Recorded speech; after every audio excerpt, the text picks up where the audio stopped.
خنده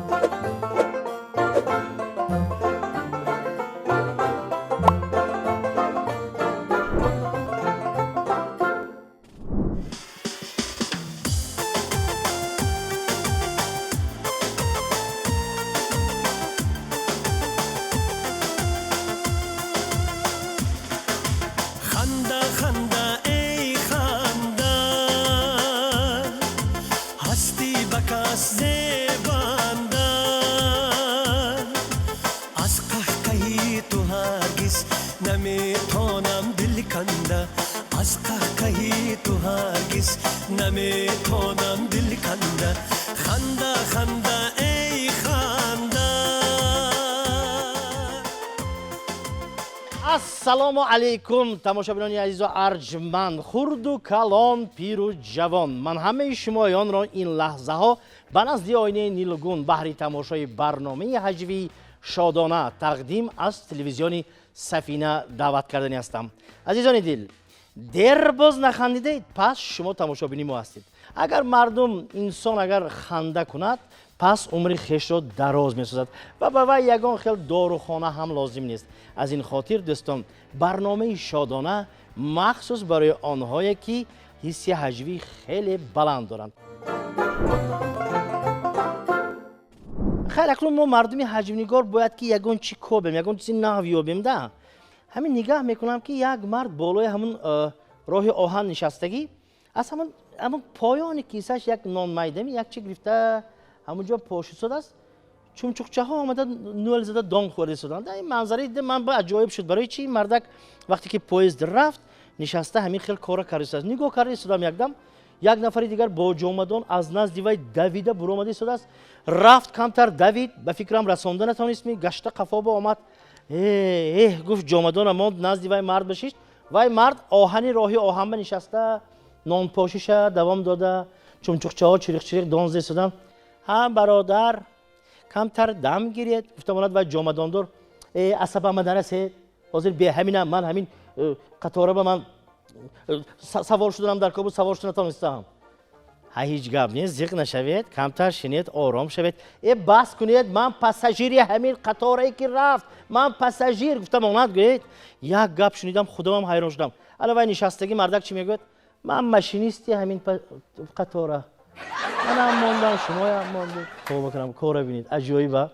дӯстони азиз, идома медиҳем. инак дар ҳаёти мову шумо бисёр воқеаҳои аҷоибе хеле зиёд мешаванд. хуб, дар бозор, дар мағоза, умуман дар тӯй, дар ҷои кор хеле чӣ гӯям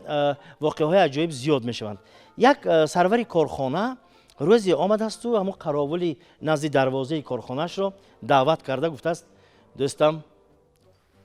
қаровул ҳайрон. ягон бор дӯстам нагуфтагӣ: лаббай раисҷон, лаббай муҳтарам раис. гӯш кунед, аз ҳамин рӯз муҳтарам раис, шумо ҳамин чизҳоро як тараф монед. ман фикр карда биромадам хонаба. агар чанд қадаре ки самимӣ гап занем, ман ҳамин маҳалли шумо ба калон шудагӣ бача манам. чие ки дар дилатон ҳаст ҳамуна гап занед. не намешад. гап занед. ман шумо ба ҳамчун сарвари корхона гуфтам. гуфта ҳамту рафта истодагар, баъд қаровулам дасташа кисаш пакард. мана бин аҳмоқ, ту кай маоши моя мебардорӣ? гуфтам онад вай бо дарав гашта чӣ гуфтааст? не ҳамун субординатсия риоя кардан гирифтам. худое, як чӣ гуфта намешавад. агар даста диҳедагар оринҷа канда мегиранд ин мардум. ман ҳайрон мешавам. инак дӯстон, идома медиҳем. хулоси гап, занҳо, ин барои занҳо гап мезанам. занҳое ки хонашин ҳастанд. албатта занҳои хонашин вақте ки шавҳарашон ба кор мераванд, дар хона ҳамту намешинанд, рӯбучин. бо занҳо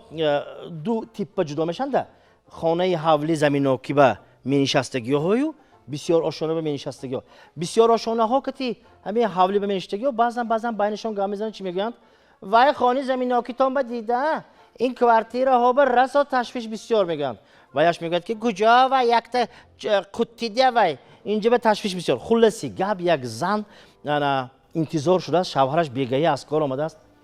ҳамту нигоҳ мекунад ки хонаҳо ғундоштагӣ не. барои чӣ як рӯзи дароз хона меғундорию? хона ғундоштагӣ не. гуфтам онадагар, занҳоям гап ба зӯр диҳад. чӣ гуфтааст? барои чӣ шумо як рӯзи дароз корандаю? мо бой не. гап меёбанда. боз як зани дигар, як хоҳари азизи мо тушбера мекунам гуфтияну. اکنون خانه نشستن بعد خیلی برخی از زنها از مغازه رفته خریده میبیان تیارشون وقتی شوهرشون اومدن به یک کم تر آرد میپاشن و یک خودشون خود سفید میکنن من با دستان خودم پختم میگن برخی دیگر خودشون تیار میکنن اکنون درباره اون زنهایی که خودشون تیار میکنن خمیر راست کرده است خلاصی گپ گوشت قیمه کرده استاد همونجا به پیشکچه داشتن و پیشکچه اومده میاو فتیزت پشت یا حلال نرسان اینجا به فته باز کارش دوام تیاد حالا اگه پیشکچه گروس نبود است با اومده میاو فتیزت جهلی زن اومدگی دست خمیر آلود کتی ادومش قبیده سو همین خیلی برآورده آینه پایان با پرت است یه لعنتی نمیماند که آدم کار کند خلاص بیگاه میشود زن توش بیره های تیار کردهش را به نزد شوهرش آورده مانده خودش را نقص کرده مرحمت اشتهای صاف شما به کار کرد آمدید پلنگی من گفته گذاشته است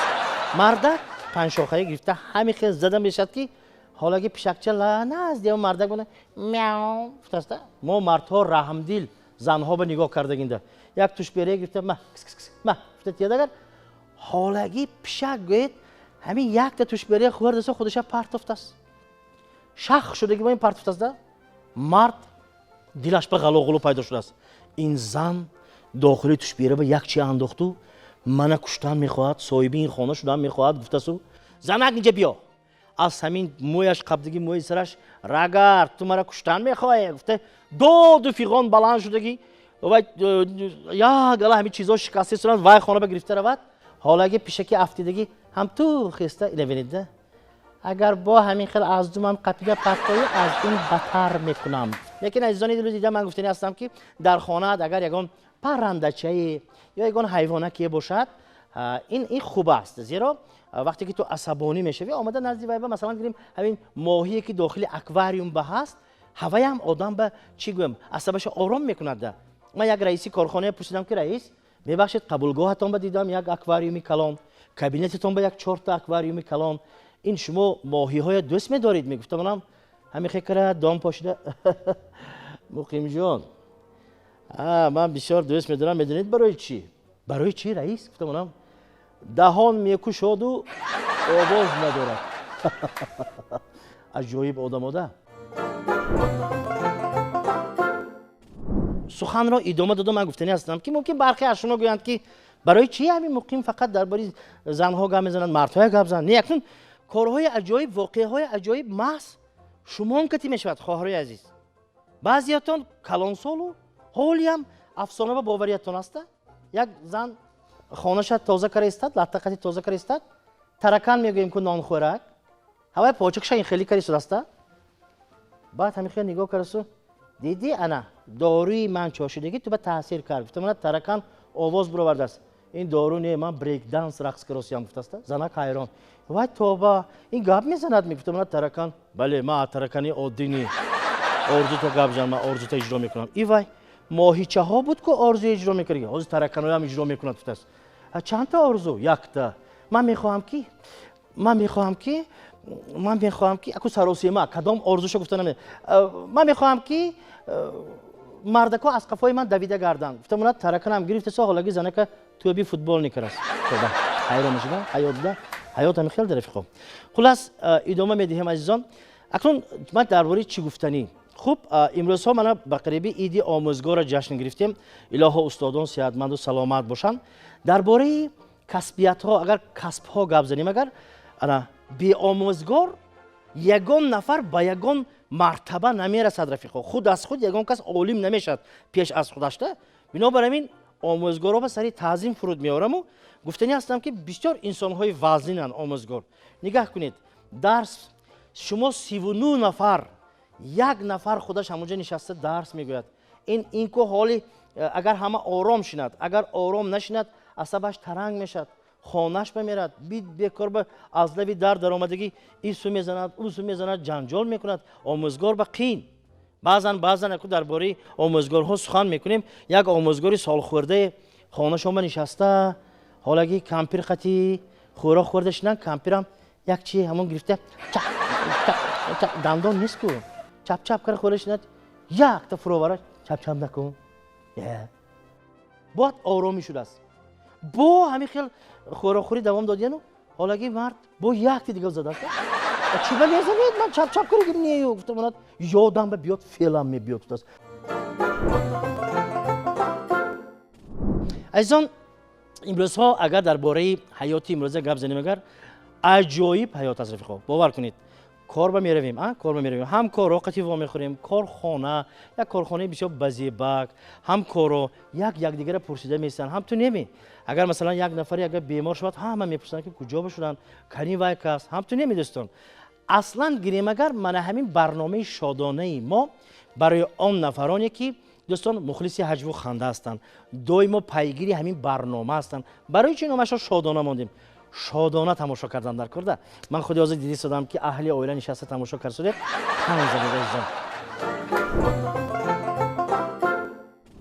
همه کسب را گپ زدیم و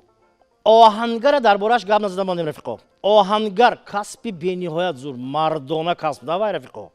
همین یک بلغه میگیری همین خود میزنی یک کورد میسازی یک تبر میسازی یک داست میسازی خلاصی گپ محله آهنگرخانه یک نفر هم تو ولسیپد که تو گذشته رفته سر نگاه کند که آهنگر یک آهنی سوپ سرخه میخواد زده شده است این آدم من نمیدونم شوق آور شده است ولسیپدش مونده آمده اکی عبدالواسط جدا گرم بوده گسته اونجا گفتم اینجا جدا گرم همین آهن میگم جدا گرم بوده گسته سوپ سرخ شدگی 500 سوم دهید من پیشانم بمیمونم این آدمم 500 سوم دهم شوق آور کو وای با در باز کیسه از 500 سوم گفته من اگه بار مانیت چی گفتم 500 گرفته آهنگرم پیشانش مونده کارا دوام دادن گرفته صفقا انا این خیلی است آهنگرای ما دوستان هم کار میدونن هم گپ میدونن عزیزان بگذار صحتمند و سلامت باشن آهنگرا در شهر بوستان یک دانشگاه هست دانشگاهی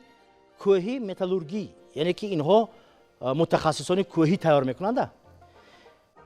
تجربه آموزی هم البته کوه بمیشد دویا سال سیومی تحصیل ورتالیات با چرخ بال با یک 15 نفر بار کردیم همون جای تجربه آموزی میرویم گفته آمدیم آمدگی راهبراشون پیشوننده 15 متر بلنده به ایستاده حالگی و لاچکشم فرایتان گفته است راهبرشون چخل 15 متر رو بچه ها میگیم نشون اقلا یک 5 متر به بیارید گفتم اونات لاچک پروانه نکرد چکته است وای با 5 متر به فرام وای سالنگی ها چسبیده میبرد گفته است کار ببینید من ایام دانشجویی بهترین ایام است بنابر همین با دانشجویان عزیز و ارجمند گفتنی هستیم که انا همین ایام اصلا خاطرماندترین وقت و ساعت است به یکدیگر مهربان باشید البته باز یک چیز دیگر رو گفتنی هستم که شما که در دانشگاه تحصیل میکنید شما علاقه نامی بلند دانشجو را دارید لیکن در حقیقت ما شوخی میکنیم از سخنهای به مزه به مزه ما گوشتان در نکند من تنها گفتنی هستم که این تنها برای خاطر عزیزان طبع نازک شما را خوش گردانیدن بود در چارکوچگی یک ماشین آمده ایستاد من در آن طرف منم ماشین قطعی نگاه میکنم نزدیک همون ماشین قفای همون ماشینی کارمندای بازرسی دولتی اتومبیلی هم تو آمده ایستاد این ماشین یک بار از جایش گوید یک بار گیش به گاز داده همین برو آمده چراغک بام نگاه نکرد راست هایکر رفته ایستاد حالا که کارمندای بدیه هم از قفای این نظرم به یک نیمی شهر گشته همین بنزینی این هولنگی مردک تمام شده است یک طرف ایستاد کارمندای بدیه هم اومده نفهمیدم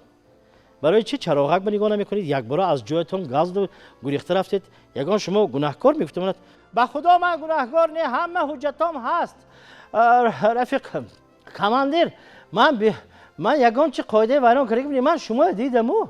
من از زنم جدا شده بودم یک کارگری بازرسی دولتی اتومبیل هوای زنگ کرده گرفتگی بود من خیال کردم که شما گشت آورده و من میدی هتام میگفتد یا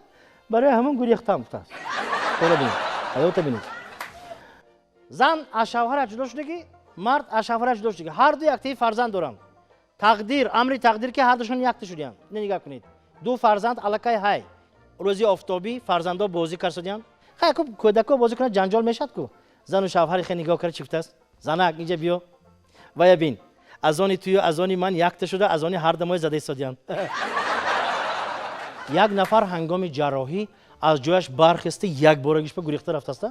سر دکتر به این خبر رفته است پگاهی سر دکتر اول بیمار را جیغ زده که اینجا بیای چی ابراهیموف چی گپ شد هیچی گپ شدگیش نه برای چی شما از یک بارگیش به وقتی جراحی با سال جراحی سر نشده گریخته میروید گپی باش خواهری شوکت بینیچی جراحی دشوار نیه یک دم میگذرد هیچ گپ نیه گفته گپ زدن درست گفتین همین خیلی درست این گپشون گفتم وای من به گفتگیش نیه کی بگو انا ای پرکتیکانت دکتری ناو بگو گفتم با یک همین خیلی بیمار خورافت است تجربه آموزی به یک آمادگی یک بچه هک همین خیلی نگاه داره دستش پس اسکالپل همین خیلی نگاه داره ده تیار جراحی با و بیمارم پیش از همون نارکوز دادن هم تو چشمش شده حالا دکتر به نگاه کنه میبخشید اگر اینو بناگاه دیگر خیلی بریده مانده من با کشته نمانند من کشتگیشان چی میشد که گفتم بهاشان دو میشد گفت است خورا بینید حیات بینید بسیار کسبی دشوار باور کنید دکتری هم آسان نی باور کنید شبش که میستید نوبت دوری بیمار بیاد و به نگاه کردن در کار همتمی یا نمی همین بسیاری ها من آغازی من این دانشگاه طبی خانسادگی بچه های من نگاه میکنم پدرشان یا اینکه طبیب یا مادرشان طبیب اویله یعنی که دوام دهنده کار ده همینش هم نه اینش هم به نهایت خوب نانی دکتری خوانده با دکتر شود بهترین خیر اکنون خواهش هر یک بچه ده هر یک انسان خواهشش میگذاریم استیکا این بیمارخانه کسلی روحی به هوای سردکتری کسلی های بیماری های روحی هم تو از آینه نگاه کند هر سحر یک بیمار آمده حالا که دیوار به گوشش مونده میخوای میستد است بعد گفته است که همین بیمار چی به همین خیال باشد بیا میفهمیم گفته است یک قفاش آمده این هم گوشش هم تو مونده هیچی نیست کو بحری دینوف گفته مونات 4 سال باز همین خیال دکتر ببینید با درباره همین بیمارخانه دوام میدیم نباشد برای آنکه بیمارای فهمن که صحت شد یا نه یک روانشناس دعوت میکنه روانشناس هم یک ورق سفید به رسمی گوسفندچه کشیده سو برای فهمیدن ده شما این انتظار شوید یک اونجا به گریخته نرود گفته خودش رفته به حضور قهوه خورده گشته بیاد که حالگی بیمار هم نیست این کجا رفت گفته کاغذ به یک بار چشمش فرونده است نگاه میکند گردی گوسفند پنجره کشیده است و بیمار بینی و الکی صحت شده گرفت خب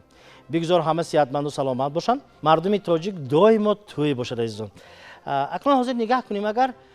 توی ها مثلا آشی نهار هم هست کو آشی نهار هم هست نظام دین خان امک از آشی نهار آمده استادیانو گوششان کمتر وزنی بود است نمیدونم خانهشان راهی پاییز قطعی هم تو گذاشتن در کار راهی پاییز به گذاشته شکما سیر بعدی آشی نهار رفته ایستن حالگی پاییز دی آمسادگی و ماشینیست هم نگاه نکر رسمی نظام دین خان امک زده بتون دب نلکر همه جا شکستگی خلاص شعبه شکست و بندی به رفتگی بعد از 6 ماه جواب شده است بیچاره خانه با آمدین خانه شما در آمده نشستین اگه حاضر هر یک خانه ها به هست کو چاینیکای نو برآمد ای اگر چای جوشد هشتگ میکشد کو نظام دین خان امک هم همین خیلی نشستگی بعدی بیمارخانه بر آمدن یک بار حالگی چاینک هشتگ کشد تبره گرفته رفته چاینک قصر زده میده کریستان زنشون هم مردک تینجی میگفته بلد این لعنتیه همین میده بوده که شن زده کشتن در کاری نه حالا شود مزه میکنن گفتیم عزیزان امروز نگاه کنیم اگر در کوچه های شهر من در همه شهر و ناحیه ها من بسیار همین چیز چشمم میفراد جوانا علل خصوص در گوششان یک چی ماندگی ده هر دو گوششان درد میکنه باشد من نمیدونم یک چی ماندگی اگر سیمش باشد و گوش بکنک میشد همین گوششان میمونن گشته هم میگیرن راهی ماشین ما گشتن ماشین من نمیشونم همین چیکار نمیدونم من نمیدونم این چیزا همینجوری مونده میگردن ده خلاصی گپ یک طرف خانه به در آمدم شوربا فرمودیم شوربا که خیلی که آبی وای همین خیلی آورد که داخلش نگاه کنم هوای چی ده هوای چی داخلی همین پیش خدمت اینجا بیاید چی با این داخلی شوربای من به این چیز گفتم من میگم وای پیش خدمت چی میگه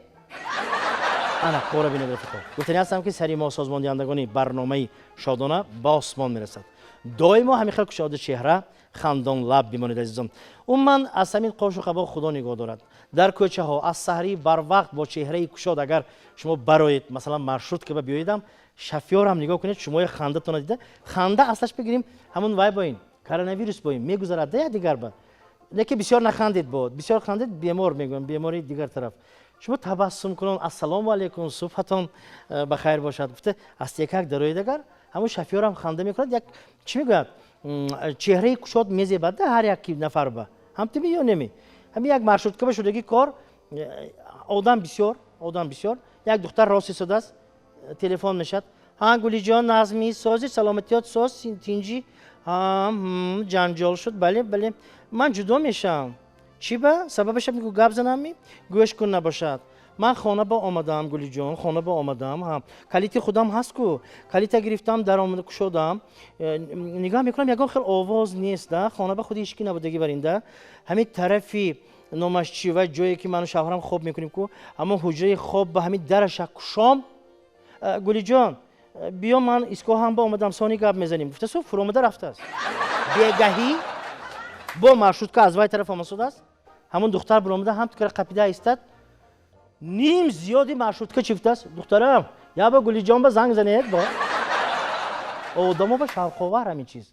من بسیار وقت از همین شبکه‌های اینترنتی میبینم که نفرای زیادی همین بسیار خودشون دانا میگیرن شرح‌ها مینویسن مایلی و شرحی سازنده باشد مایلی لیکن بسیاری شرح‌ها مینویسن خودشون که متخصص نی با زیر همون موضوع یک چند شرح‌ها مینویسن که نادرست است اگر شما متخصصی انا همون موضوع نباشید هم تو یک بینید و همون صحیفه این خیلی گذرونید تگاش به حتمی نیست شما شرح نویسیدون شرحی شما حق‌آور هم نیست عزیزم برای خاطر همین دوستان عزیز و ارجمند گفتنی هستم که بگذار خانه‌تان آباد خاطرتان جمع باشد ما سازمان دهندگان برنامه شادانه طریق تلویزیونی سفینه به همه شما تنی صحت خاطری جمع را خواهان هستیم سلامت باشید عزیزان با برنامه‌های تلویزیونی سفینه بمانید خیر